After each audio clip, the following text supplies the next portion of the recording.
Thank you everyone. ఈ cinema మేము ఎంతగా నమ్మామంటే, ఇది అంటే దేర్ ఆర్ డెఫినెట్లీ అంటే మనం అబద్ధం మాట్లాడకూడదు. నిజాలు మాట్లాడుకుందాము. ఈ సినిమా నచ్చిన వాళ్ళకి ఎంత విపరీతంగా నచ్చిందంటే, అసలు నాకు ఫోన్ చేసి one of the best films అని చెప్తున్నారు. నచ్చని వాళ్ళకి నచ్చట్లేదు. అది that's okay. But what we believed in this film is the original voice. మేము పెళ్లి చూపుల దగ్గర నుంచి పెళ్లి చూపులు వచ్చినప్పుడు అదొక 70 లక్షల్లో తీస్తే అది ఎలా ఒక ట్రెండ్ సెట్ చేసిందో తెలుసు. కేర్ ఆఫ్ కంచరపాలెం కానీ, మల్లేశం కానీ, రాజావారు రాణి గారు కానీ. రాజావారు రాణి గారు వచ్చినప్పుడు కిరణ్ రవికిరణ్ని we trusted M.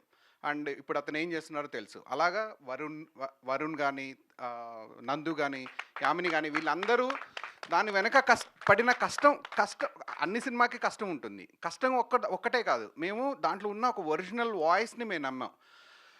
Okay, there are multiple comments saying ఇది కొంచెం ఆఫ్ బీట్గా ఉంది, కొంచెం మనకు నచ్చే విధంగా లేదు అని. కానీ ఆ క్యారెక్టరు ఆ క్యారెక్టరైజేషన్ ఎలా ఉందో అతని బిహేవియర్ని మేము నమ్మాం.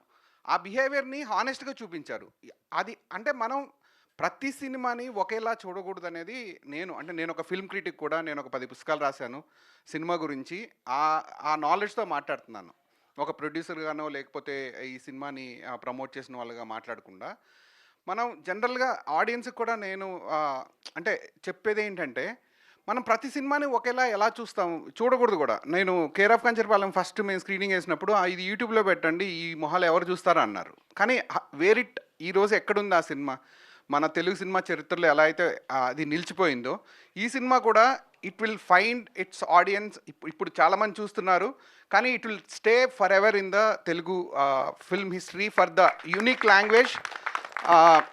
చాలా అంటే గొప్ప గొప్ప ఫిల్మ్ మేకర్స్ నుంచి ఇన్స్పిరేషన్ ఉంది.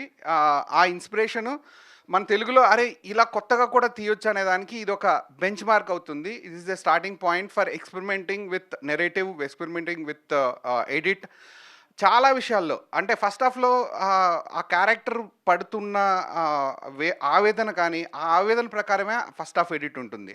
అతను ఎప్పుడైతే కూల్ డౌన్ అయ్యి ఇంటర్వెల్ నుంచి ఒక తన జీవితంలో సెటిల్ అవ్వాలనుకున్నాడో దాన్ని బట్టి ఎడిటింగ్ ప్యాటర్న్ ఉంటుంది. ఇవన్నీ కొంచెం డీప్గా చూడగలిగితే ఈ సినిమా అసలు చాలా ఒక అద్భుతం. ఇది చూడగలిగిన వాళ్ళు మాత్రం ఈ సినిమాని ప్రతి ఒక్కరికి చెప్పి ప్రమోట్ చేస్తున్నారు. ఇది ఒక గొప్ప అవకాశం ఈ weekend. So please go and watch it.